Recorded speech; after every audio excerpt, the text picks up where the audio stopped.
ভোরে লন্ডনে নেওয়া হচ্ছে বেগম খালেদা জিয়াকে, সঙ্গে থাকবেন চিকিৎসক সহ 15 জন। আসছে কাতারের এয়ার অ্যাম্বুলেন্স। মেডিকেল বোর্ডের সিদ্ধান্তে তারেক রহমানের সম্মতি। কাতার রয়্যাল এয়ার অ্যাম্বুলেন্সের মাধ্যমে দেশনেত্রী বেগম খালেদা জিয়াকে মধ্যরাত্রির পরে অথবা আগামীকালকের সকালের ভিতর লন্ডনে ওনাকে একটা নির্ধারিত হসপিটাল আমরা ঠিক করেছি, সেখানে আমরা ইনশাল্লাহ ওনাকে নিয়ে যাব। এতে আমাদের দলের ভারপ্রাপ্ত চেয়ারম্যান জনাব তারেক রহমান সাহেবও স্বীকৃতি জানিয়েছেন। এসএসএফ এর পরীক্ষামূলক হেলিকপ্টার মহড়া, সব ধরনের সহায়তায় প্রস্তুত সরকার। পুরো পরিবার নয়, ভিভিআইপি প্রোটোকল পাচ্ছেন শুধু বেগম জিয়া। সরকারের পক্ষ থেকে ইতিমধ্যেই সব ধরনের সহযোগিতার আশ্বাস দেওয়া হয়েছে। এটা গেজেট একটা হয়েছে, এখনো পর্যন্ত এই সুবিধাটা কেবল বেগম খালেদা জিয়াকেই দেওয়া হচ্ছে। দেখছিলেন প্রধান শিরোনাম। রাতের সময় সঙ্গে আছি আমি গোলাম রাব্বি। এবার অন্যান্য শীর্ষ সংবাদ। আরো 36 আসনে বিএনপির প্রার্থী ঘোষণা। আলোচিত ঢাকা 10-এ মনোনয়ন পেলেন শেখ রবিউল, বরিশাল 3-এ জয়নুল। যথাসময়ে তফসিল চায় দলটি, অন্যথায় ভোট পেছানোর শঙ্কা। নব্য কোনো ফ্যাসিস্টকে বরদাস্ত করা হবে না, হুঁশিয়ারি জামায়াতের। ময়মনসিংহে 8 দলের বিভাগীয় সমাবেশ। শরিয়া আইনের পক্ষে ঐক্যবদ্ধ থাকার ঘোষণা। তফসিলের আগে 10 ডিসেম্বর রাষ্ট্রপতি সিইসি বৈঠক। নিরপেক্ষ থেকে উদাহরণ সৃষ্টি করতে পুলিশ সুপারদের আহ্বান প্রধান উপদেষ্টার। চ্যালেঞ্জ গ্রহণে প্রস্তুতির নির্দেশ। জুলাই আগস্ট হত্যা মামলায় জয়ের বিরুদ্ধে গ্রেফতারি পরোয়ানা। পলককে 10 ডিসেম্বর হাজির করার নির্দেশ। সালমান আনিসুলের বিরুদ্ধে অভিযোগ আমলে নিলেন ট্রাইব্যুনাল। এবং আইসিসির গ্রেফতারি পরোয়ানা মাথায় নিয়েই ভারতে পুতিন। বিমানবন্দরে স্বাগত জানালেন নরেন্দ্র মোদী। নয়াদিল্লি পৌঁছানোর আগেই সামরিক চুক্তি অনুমোদন মস্কোর।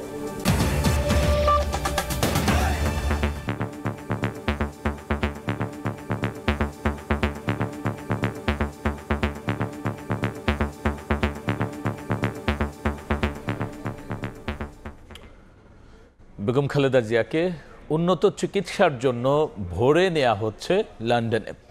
এভারকেয়ার হাসপাতালের সামনে ডক্টর এজেড জাহিদ হোসেন জানিয়েছেন, কাতার এয়ার অ্যাম্বুলেন্সে করে নেওয়া হবে বিএনপির চেয়ারপারসনকে। তার সঙ্গে থাকবেন চিকিৎসক সহ 15 জন। এদিকে বিএনপির মহাসচিব মির্জা ফখরুল ইসলাম আলমগীর জানিয়েছেন, বেগম জিয়াকে দেশের বাইরে নেয়ার বিষয়ে সম্মতি দিয়েছেন ছেলে তারেক রহমান। বিএনপি চেয়ারপারসন বেগম খালেদা জিয়াকে উন্নত চিকিৎসার জন্য দেশের বাইরে নেওয়া হবে কিনা তা নিয়ে গত কয়েকদিন ধরে চলছিল আলোচনা। বৃহস্পতিবারও বেগম জিয়ার চিকিৎসা পর্যবেক্ষণ করেন যুক্তরাজ্য ও চীন থেকে আসা বিশেষজ্ঞ চিকিৎসক দল। দুপুরে ব্রিফিংয়ে বেগম জিয়ার ব্যক্তিগত চিকিৎসক ও বিএনপির স্থায়ী কমিটির সদস্য ডাক্তার এজেড জাহিদ হোসেন জানান, বিশেষজ্ঞ চিকিৎসকদের মতামতের ভিত্তিতে লন্ডনে নেওয়া হচ্ছে বিএনপি চেয়ারপারসনকে। এবারও বেগম জিয়াকে নেওয়া হবে কাতার এয়ার অ্যাম্বুলেন্সে। বেগম জিয়ার সঙ্গে থাকবেন ব্রিটিশ চিকিৎসক রিচার্ড বেলি, পুত্রবধূ সৈয়দা শামিলা রহমান, ব্যক্তিগত চিকিৎসক ডাক্তার এজেড জাহিদ হোসেন, বিশেষজ্ঞ চিকিৎসক দলসহ 15 জন। বিশেষজ্ঞ চিকিৎসকদের সমন্বয়ে গঠিত মেডিকেল বোর্ডের সর্বসম্মত সিদ্ধান্ত মোতাবেক যদি সব কিছু ঠিক থাকে, আমরা কাতার রয়্যাল এয়ার অ্যাম্বুলেন্সের মাধ্যমে দেশনেত্রী বেগম খালেদা জিয়াকে আজকে এই মধ্যরাত্রির পরে অথবা আগামীকালকের সকালের ভিতর ইনশাআল্লাহ আমরা ওনাকে ইউকেতে অর্থাৎ লন্ডনে ওনাকে একটা নির্ধারিত হসপিটাল আমরা ঠিক করেছি, সেখানে আমরা ইনশাআল্লাহ ওনাকে নিয়ে যাব। বেগম জিয়ার চিকিৎসায় সহযোগিতার জন্য সবার প্রতি কৃতজ্ঞতা জানিয়ে আবারও দোয়া চান ডাক্তার জাহিদ। আশা প্রকাশ করেন, এবারও সুস্থ হয়ে দেশবাসীর কাছে ফিরে আসবেন বিএনপি চেয়ারপারসন। লক্ষ লক্ষ মানুষের যে আকুতি, সেইটির প্রতি শ্রদ্ধা রেখে আমরা আবারও বলতে চাই, আপনারা অনেক দোয়া করেছেন, সেজন্য আমরা কৃতজ্ঞ। আপনাদের এই দোয়াই ইনশাআল্লাহ দেশনেত্রী বেগম খালেদা জিয়াকে সুস্থ করে তুলবে। দুপুরে গুলশানে বিএনপি চেয়ারপারসনের কার্যালয়ে সংবাদ সম্মেলনে দলের মহাসচিব মির্জা ফখরুল ইসলাম আলমগীর জানান, বেগম জিয়াকে চিকিৎসার জন্য বিদেশে নেয়ার বিষয়ে মেডিকেল বোর্ডের সিদ্ধান্তে সম্মতি দিয়েছেন দলের ভারপ্রাপ্ত চেয়ারম্যান তারেক রহমান। যুক্তরাজ্য থেকে এসেছিলেন ডক্টর রিচার্ড, এবং আপনার চীন থেকে 2টি টিম এসেছিল, তারা এবং আমাদের স্থানীয় ডক্টররা in consultation with UK doctors এবং ইউএসের জন হপকিন্সের হসপিটাল ডাক্তারের সঙ্গে পরামর্শ করে তারা আমাদের দেশনেত্রী বেগম খালেদা জিয়াকে যুক্তরাজ্যের একটি উন্নত হাসপাতালে নেওয়ার সিদ্ধান্ত নিয়েছেন। এতে আমাদের দলের ভারপ্রাপ্ত চেয়ারম্যান জনাব তারেক রহমান সাহেবও স্বীকৃতি জানিয়েছেন। এদিকে বেগম জিয়ার চিকিৎসার খোঁজ নিতে বৃহস্পতিবারও হাসপাতালের সামনে ভিড় করেন অনেকে। এভারকেয়ার হাসপাতাল এলাকার নিরাপত্তায় এসএসএফ পিজিআর এর পাশাপাশি মোতায়েন রাখা হয় অন্যান্য আইনশৃঙ্খলা বাহিনীর সদস্যদেরও। গত 23 নভেম্বর থেকে রাজধানীর এভারকেয়ার হাসপাতালে চিকিৎসাধীন বিএনপি চেয়ারপারসন অবস্থার অবনতি হলে 27 নভেম্বর নেওয়া হয় সিসিইউতে। ফারুক ভিয়া, রবিন, সময় সংবাদ, ঢাকা। এই মুহূর্তে এভারকেয়ার হাসপাতালের সামনে আছেন সহকর্মী আহমেদ সালেহিন। সবশেষ জানতে সরাসরি যাচ্ছি তার কাছে। সাবেক প্রধানমন্ত্রী বিএনপি চেয়ারপারসন বেগম খালেদা জিয়াকে আজ দিবাগত রাতের যে কোনো একটি সময় তাকে উন্নত চিকিৎসার জন্য যুক্তরাজ্য উদ্দেশ্যে নিয়ে যাওয়া হবে, সেটি কিন্তু ইতিমধ্যে সবাই জানতে পেরেছে। আপনারা জানেন যে বিএনপি চেয়ারপারসন বেগম খালেদা জিয়া গত 23 নভেম্বর রাজধানীর এভারকেয়ার হাসপাতালে ভর্তি হয়েছিলেন এবং 27 নভেম্বর তার অবস্থা সংকটাপন্ন অবস্থায় আসলে তাকে নেওয়া হয় সিসিইউতে এবং রাজধানীর এভারকেয়ার হাসপাতালের সিসিইউতে কিন্তু এখন তিনি ভর্তি আছেন, অর্থাৎ 8ম দিনের মতো তিনি সিসিইউতে রয়েছেন। যদি বলে রাখতে চাই যে এর মধ্যে চিকিৎসকরা, তার মেডিকেল বোর্ডে যে চিকিৎসক যারা রয়েছেন তারা সহ দেশের বাইরে থেকেও বিদেশি কয়েকজন চিকিৎসকও এই মেডিকেল বোর্ডের চিকিৎসার সঙ্গে চিকিৎসা সহায়তা তারা দিয়েছেন এবং তারা আসলে মূলত বেগম জিয়ার চিকিৎসায় মেডিকেল বোর্ডের সঙ্গে সহযোগিতা করে তারা একটি সিদ্ধান্ত উপনীত হন যে তার যে ফুসফুসের সংক্রমণ সহ নানা রকমের জটিলতা যেগুলি রয়েছে সেই জটিলতাগুলি কাটিয়ে উঠে তাকে সুস্থ করার জন্য তার উন্নত চিকিৎসা প্রয়োজন এবং তাকে বিদেশে নিতে হবে। এবং সেই বিদেশে নেওয়ার জন্য গত রাতেই আসলে সিদ্ধান্ত হয়ে গেছিল, যে সিদ্ধান্তটি আসলে আমরা আজকে দুপুর নাগাদ জানতে পারি যে তাকে যুক্তরাজ্যের নিয়ে যাওয়া হবে, যেখানে আসলে এর আগেও তিনি চিকিৎসা নিয়েছিলেন। অর্থাৎ এই চলতি বছরের জানুয়ারি মাসে তিনি গিয়েছিলেন লন্ডনের যুক্তরাজ্যের দ্য লন্ডন ক্লিনিকে ভর্তি হয়েছিলেন, সেখানে চিকিৎসা নিয়েছেন এবং 4 মাস পর তিনি দেশে ফিরে এসেছিলেন। সেই সময়টা কিন্তু তিনি অনেকটাই বলা যায় যে সুস্থ ছিলেন এবং তার পরবর্তীতে বেশ কিছু সময় গিয়েছে, আরও কয়েকটি মাস গিয়েছে, কিন্তু সবশেষ নভেম্বরের শেষ দিকে এসে তিনি হঠাৎ অসুস্থ হয়ে পড়েন এবং তার নিউমোনিয়া হয়েছে বলে জানতে পেরেছিলাম, তার ফুসফুসে সংক্রমণ হয়েছে। তারপর থেকে তিনি জটিল অবস্থা তার ধারণ করে এবং সংকটাপন্ন অবস্থায় যান, সেটি কিন্তু বিএনপির তরফ থেকে জানানো হয়েছিল এবং তার চিকিৎসক কিন্তু জানিয়েছিলেন আমাদেরকে। এবং তারপরে আসলে আজকের যে অবস্থান, তাতে করে বলা যায় যে তিনি সিসিইউতে এখনও রয়েছেন। তার অবস্থা বর্তমানে যা অবস্থা তার অপরিবর্তিত রয়েছে সেটা কিন্তু চিকিৎসকরা বলছিলেন। তারপরও তাকে উন্নত চিকিৎসার জন্য যুক্তরাজ্য নেওয়া হচ্ছে, মেডিকেল বোর্ডের চিকিৎসকরা তাকে সে সিদ্ধান্ত কিন্তু দিয়েছে। আমরা একটু বলে রাখতে চাই যে কিছুক্ষণ আগে, অর্থাৎ কয়েক মিনিট আগে এই এভারকেয়ার হাসপাতালে এসেছেন বাংলাদেশ পুলিশের আইজি এবং ডিএমপি কমিশনার। তারা কিন্তু হাসপাতালে এসেছেন বিএনপি চেয়ারপারসন বেগম খালেদা জিয়ার চিকিৎসার খোঁজ খবর নিতে। আপনারা জানেন যে গতকালকে কিন্তু এসেছিলেন প্রধান উপদেষ্টা ডক্টর মোহাম্মদ ইউনূস, তিনিও কিন্তু এই বেগম জিয়ার স্বাস্থ্যের খোঁজ খবর নিতে এই এভারকেয়ার হাসপাতালে এসেছিলেন এবং সব ধরনের সহায়তার জন্য তিনি প্রতিশ্রুতি দিয়েছেন।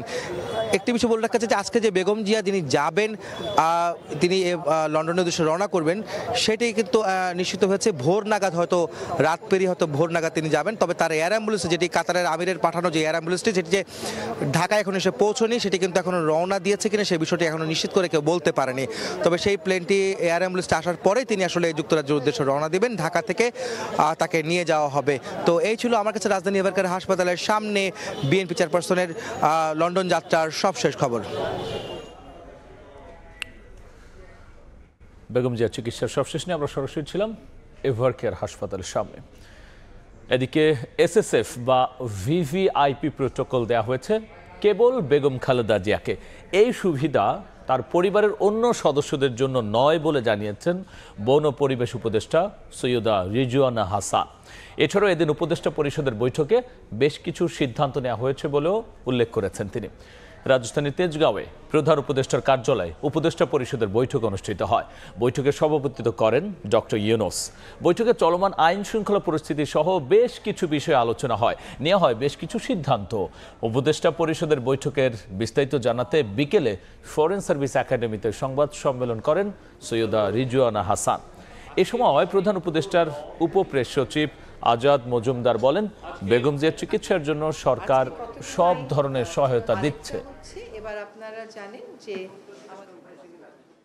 এটা গেজেট একটা হয়েছে, এখনো পর্যন্ত এই সুবিধাটা কেবল বেগম খালেদা জিয়াকেই দেওয়া হচ্ছে। সরকারের পক্ষ থেকে ইতিমধ্যেই সব ধরনের সহযোগিতার আশ্বাস দেওয়া হয়েছে। বিএনপির পক্ষ থেকে যদি আনুষ্ঠানিকভাবে কোনো সহযোগিতা চাওয়া হয় সেটা সরকার করবে। আর যেহেতু সরকার আমাকে ইতিমধ্যে বিবিআইবি ঘোষণা করেছে, ওনার আইন অনুযায়ী যে সুযোগ সুবিধা প্রাপ্য, সহযোগিতা প্রাপ্য সবগুলোই আমাকে দেওয়া হবে। এ বিষয় নিয়ে আরো আলোচনার জন্য স্টুডিওতে যুক্ত হয়েছেন সহকর্মী ফারুক ভুঁইয়া রবিন। যাচ্ছি তার কাছে। রবিন, আমরা বেশ কদিন ধরে শুনছিলাম যে ক্রিটিক্যাল অবস্থানে রয়েছেন বেগম জিয়া এবং সেই ক্ষেত্রে সরকারের পক্ষ থেকেও নানা প্রস্তুতি নেওয়া হয়েছে, সহযোগিতার কথাও বলা হয়েছে। এখন আসলে লন্ডনে নেওয়া হচ্ছে, এই বিষয়টিতে শুরুতে কোন জায়গাটা থেকে আসলে এখন কিভাবে আসলে নেওয়া হচ্ছে, এই প্রক্রিয়াটা বা কতটুকু পর্যন্ত গেল? রাব্বি, ধন্যবাদ আপনাকে। একটু বিষয় যদি আপনাদেরকে জানাতে চাই যে গত কয়েকদিন যাবত এ নিয়ে ব্যাপক আলাপ আলোচনা চলছিল যে বেগম জিয়াকে বিদেশে নেওয়া হবে কি হবে না। তখন তার যে চিকিৎসকদের পক্ষ থেকে যে কথাটি বলা হয়েছিল যে বিশেষজ্ঞ চিকিৎসক এবং অর্থাৎ মেডিকেল বোর্ড যখন মনে করবে যে তাকে বিদেশে নেওয়ার মতন, ঠিক তখনই আসলে যে বিদেশে নেওয়ার বিষয়ে আসলে যে মানে তার পরিবার বা দলের পক্ষ থেকে সেই সিদ্ধান্তটি নেওয়া হবে বা সেই প্রক্রিয়াটি শুরু হবে। তো আজকে কিন্তু যে দুপুরের দিকে জানানো হয়েছিল যে বেগম জিয়ার চিকিৎসা নেওয়ার জন্য যদি মনে করা হয় তাহলে যে কাতার এয়ার অ্যাম্বুলেন্স সেটি প্রস্তুত রয়েছে। তো তারই ধারাবাহিকতায় আজকে বিকেল নাগাদ অর্থাৎ দুপুরের কিছু সময় পরে বিএনপি চেয়ারপারসনের ব্যক্তিগত চিকিৎসক ও স্থায়ী কমিটির সদস্য ডাক্তার এজেডএম জাহিদ হোসেন তিনি যেটি জানিয়েছেন, আজ রাত নাগাদ অর্থাৎ রাতের পরের দিকে, মধ্যরাতের পর কিংবা সকালের দিকে, শুক্রবার সকালের দিকে তাকে নিয়ে মানে লন্ডনের উদ্দেশ্যে রওনা করা হবে। একটি বিষয় যদি আপনাদেরকে জানাতে চাই যে আমাদের সহকর্মী আহমেদ সালেহীন কিছুক্ষণ আগে তিনি জানিয়েছিলেন যে এখন পর্যন্ত যতটুকু খবর শোনা যাচ্ছে যে ভোর নাগাদই বিএনপি চেয়ারপারসনকে নিয়ে লন্ডনের উদ্দেশ্যে রওনা করা হবে।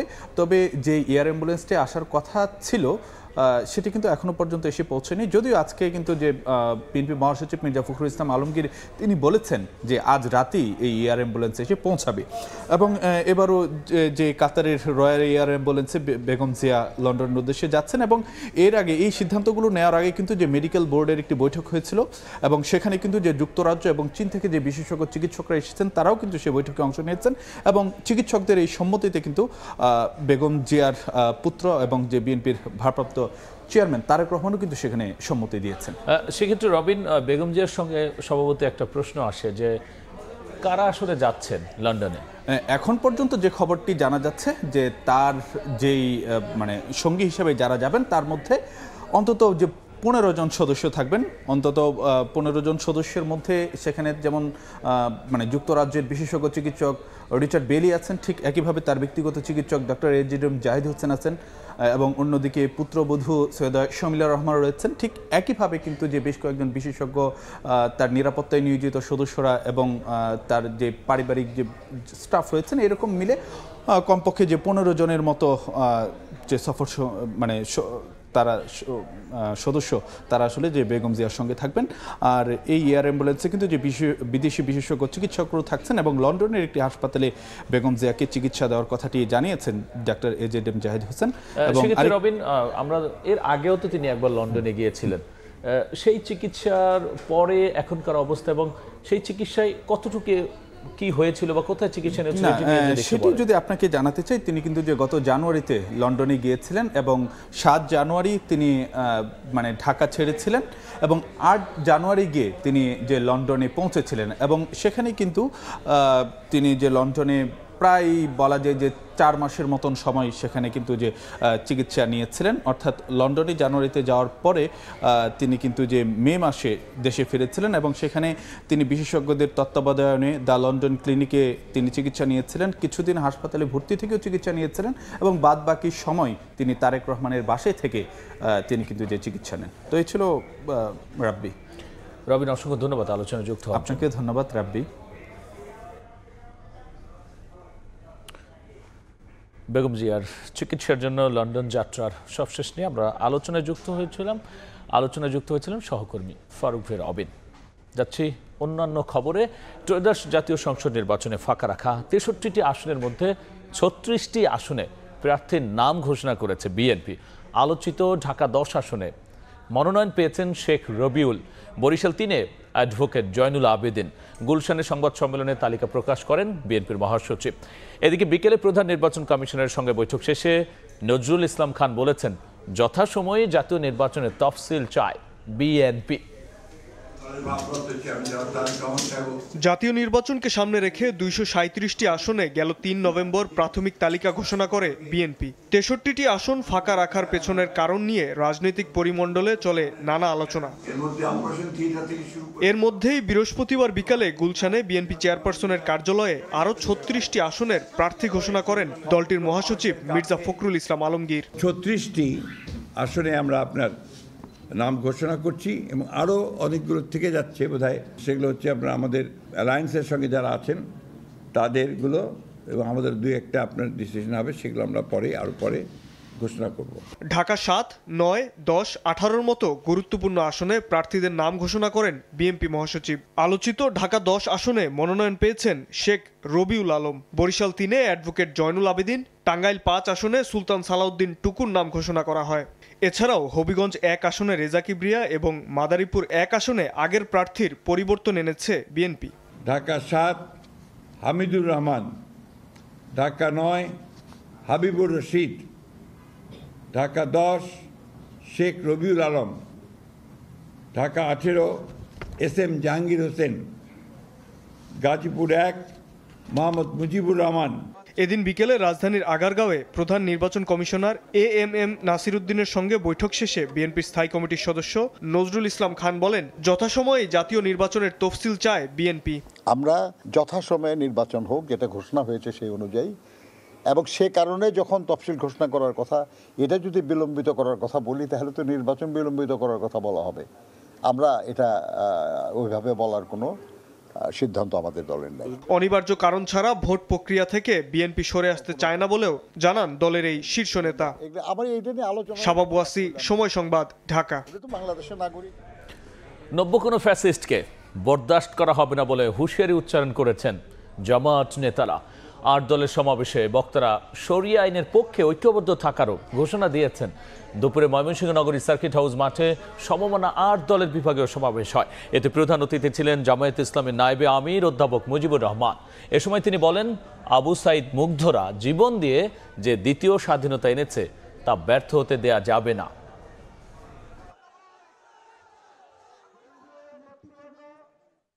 বিএনপিকেও বলতে চাই, আপনারাও আল্লাহকে এক বলে স্বীকার করেন, আপনারা কোরআনকে মানেন, কোরআনকে এক কিতাব হিসাবে আপনারাও মানেন, কিন্তু দুঃখ লাগে যখন বলেন যে আমরা শরীয়তের আইনে বিশ্বাস করি না। এই কথাটা বোধহয় ভুল করেই বলছে না জেনে শুনে বলছে, আমার বিশ্বাস এখনো ঠিক মতো হচ্ছে না। ত্রয়োদশ সংসদ নির্বাচন ও গণভোটের তফসিল ঘোষণার আগে 10 ডিসেম্বর রাষ্ট্রপতির সঙ্গে সাক্ষাৎ করবেন AMM নাসির উদ্দিন নেতৃত্বাধীন নির্বাচন কমিশন। বৃহস্পতিবার কমিশন সচিব এই তথ্য নিশ্চিত করেছেন। জাতীয় নির্বাচন ও গণভোটের তফসিল ঘোষণার জন্য রাষ্ট্রপতির সঙ্গে সাক্ষাৎ করতে 10 বা 11 তারিখ সময় চেয়ে চিঠি দেয় নির্বাচন কমিশন। প্রথা অনুযায়ী রাষ্ট্রপতির সঙ্গে তফসিল ঘোষণার আগে দেখা করে তফসিল চূড়ান্ত করা হয়। এর আগে ডিসেম্বরের দ্বিতীয় সপ্তাহে তফসিল হবে বলে জানান প্রধান উপদেষ্টা এবং প্রধান নির্বাচন কমিশনার। দল নিরপেক্ষ থেকে উদাহরণ সৃষ্টিকারী নির্বাচন করতে পুলিশ সুপারদের প্রতি আহ্বান জানিয়েছেন প্রধান উপদেষ্টা ডক্টর মোহাম্মদ ইউনূস। সকালে রাজধানীর তেজগাঁওয়ে প্রধান উপদেষ্টার কার্যালয়ে 64 জেলার পুলিশ সুপারদের সঙ্গে মত বিনিময়কালে তিনি একথা বলেন। এ সময় প্রধান উপদেষ্টা বলেছেন, নির্বাচনের মাধ্যমে নতুন বাংলাদেশের জন্ম হবে, তাই শহীদদের আকাঙ্ক্ষা পূরণে ঐতিহাসিক ভূমিকা পালন করতে হবে পুলিশকে। যেটা তৈরি করে দিতে হবে। জাতীয় নির্বাচনের আগে লটারির মাধ্যমে 64 জেলার পুলিশ সুপার নিয়োগ দেয় অন্তর্বর্তী সরকার। বৃহস্পতিবার সকালে নির্বাচনকালীন দায়িত্ব পালন করতে যাওয়া 64 জেলার পুলিশ সুপারদের সঙ্গে মত বিনিময় করেন প্রধান উপদেষ্টা ডক্টর মোহাম্মদ ইউনূস। এ সময় পুলিশের ঊর্ধ্বতন কর্মকর্তারা ছাড়াও অন্য উপদেষ্টারা উপস্থিত ছিলেন। এই চ্যালেঞ্জটা নেবার জন্য মানসিক প্রস্তুতি দরকার। পুলিশ সুপারদের উদ্দেশ্যে অন্তর্বর্তী সরকার প্রধান বলেন, আগামী নির্বাচন সাধারণ নয়, শহীদদের আকাঙ্ক্ষা পূরণের নির্বাচন। দল নিরপেক্ষ থেকে উদাহরণ সৃষ্টিকারী নির্বাচন করতে পুলিশ কর্মকর্তাদের নির্দেশনা দেন তিনি। কোন রকমের বায়াস যেন এটার মধ্যে না ঢোকে। অনেক সময় শত প্রচেষ্টা সত্ত্বেও বায়াস ঢুকে পড়ে। যেটুকু সময় নির্বাচনে, মাত্র ফেব্রুয়ারি মাসে নির্বাচন হবে, এটার গুরুত্ব এত বেশি, প্রতিদিন তোমাকে চিন্তা করতে হবে যে আজকে আমার কি দায়িত্ব, কি করবো আমি এটাকে সর্বাঙ্গ সুন্দর নির্বাচন করার জন্য, মজবুত নির্বাচন করার জন্য, সবাইকে বোঝানোর জন্য।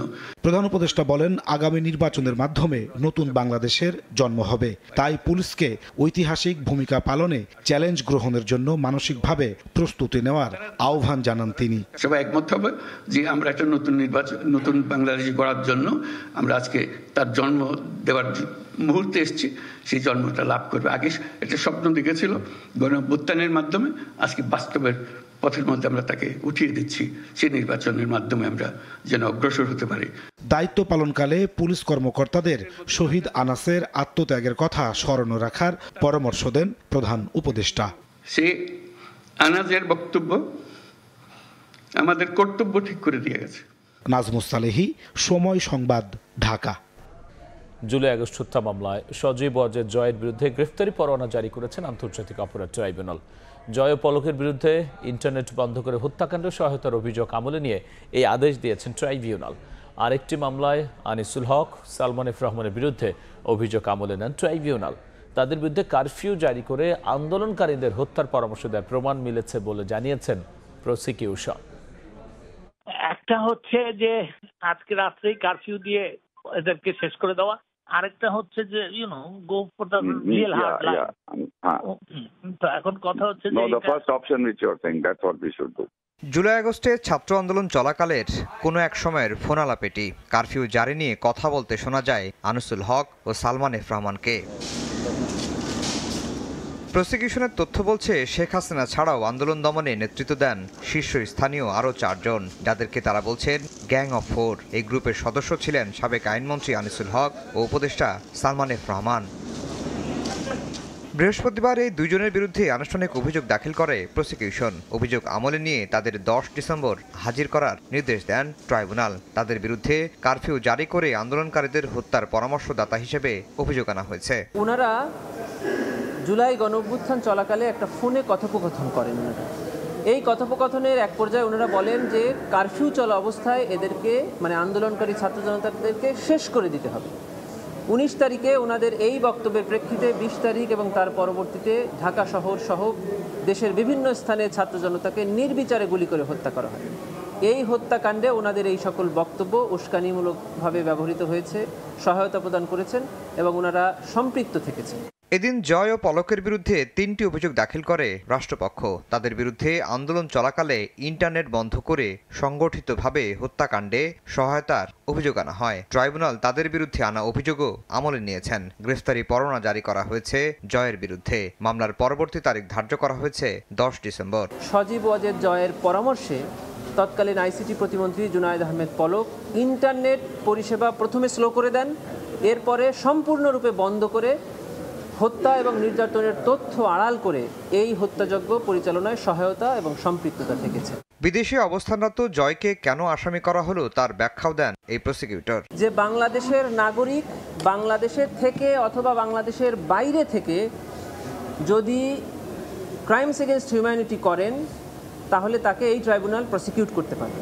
জুলাই আগস্টে আন্দোলন চলাকালে রামপুরায় 28 জনকে হত্যা মামলায় কর্নেল রেদানুল ইসলাম ও মেজর রাফাত বিন আলমের বিরুদ্ধে অভিযোগ গঠনের শুনানি শেষ করেছে রাষ্ট্রপক্ষ। আফজাল হোসেন, সময় সংবাদ, ঢাকা। রাতের সময় আরও থাকছে বিশ্বকাপের আগে ক্রিকেটারদের আত্মবিশ্বাস বাড়ানোর বড় মঞ্চ বিপিএল বলেন অধিনায়ক লিটন। নজন কাড়লে যে কেউ আসতে পারেন দলে, দায়িত্ব নিয়ে খেলার আহ্বান। এবার জানাবো বাণিজ্যের সংবাদ।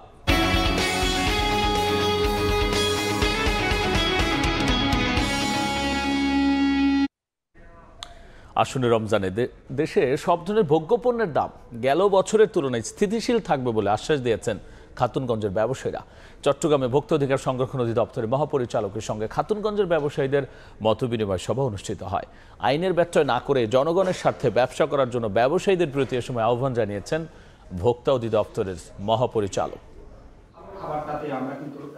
আর মাত্র 2 মাস বাকি পবিত্র মাহে রমজানের। দেশের ভোগ্যপণ্যের চাহিদা, সরবরাহ ও দাম নিয়ে প্রতিনিয়ত মনিটরিং করছে সরকার। এরই ধারাবাহিকতায় বৃহস্পতিবার দেশের সবচেয়ে বড় ভোগ্যপণ্যের পাইকারি বাজার খাতুনগঞ্জে আমদানিকারক ও পাইকার ব্যবসায়ী নেতাদের সঙ্গে মতবিনিময় করেন ভোক্তা অধিকার অধিদপ্তরের মহাপরিচালক। বৈঠকে দেশের ভোগ্যপণ্যের সরবরাহ, চাহিদা ও দামের বর্তমান চিত্র তুলে ধরার পাশাপাশি আমদানি জটিলতা, মধ্যস্বত্বভোগী, ডলারের দাম সহ বিভিন্ন সমস্যার কথা তুলে ধরেন ব্যবসায়ীরা।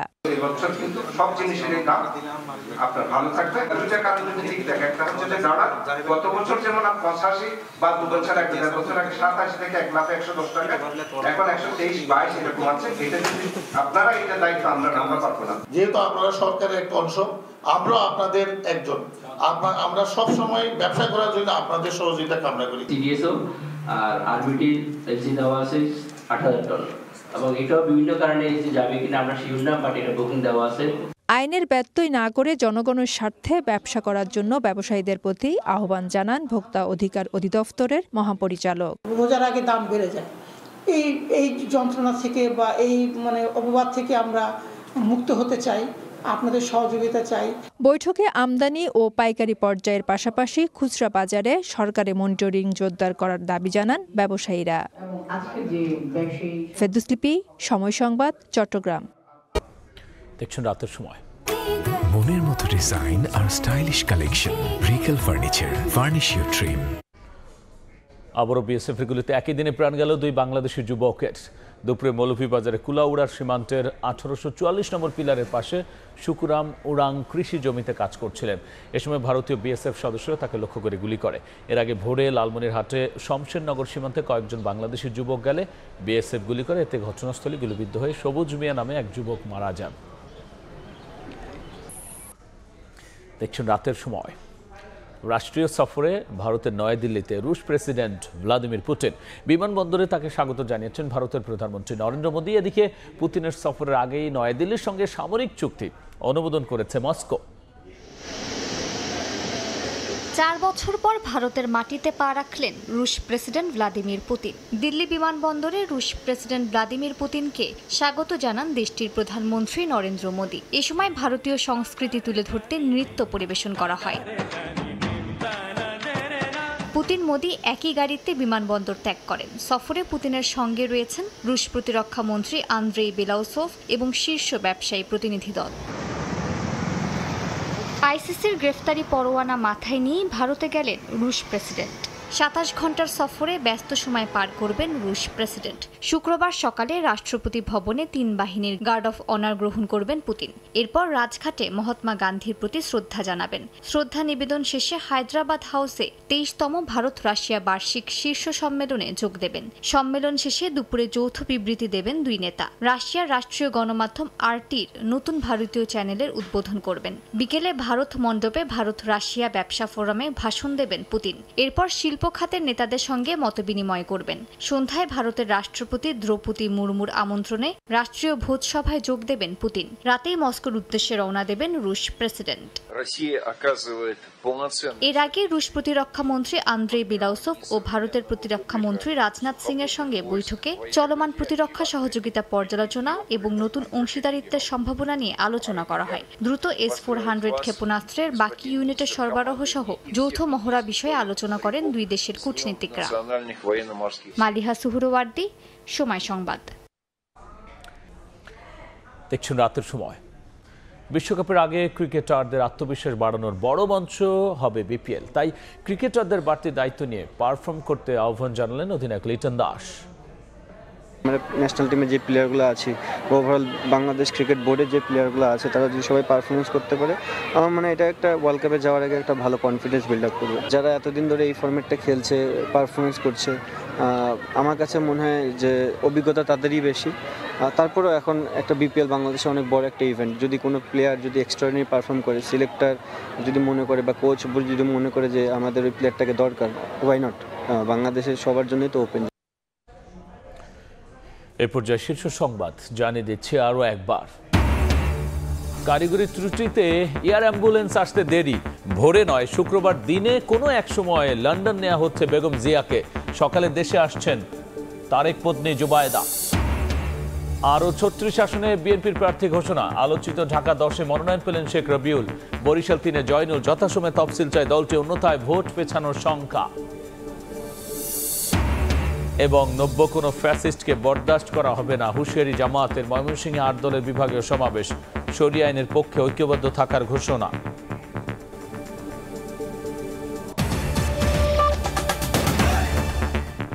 এই ছিল রাতের সময়। এরপর দেখবেন সম্পাদকীয়। সঙ্গেই থাকুন সময়।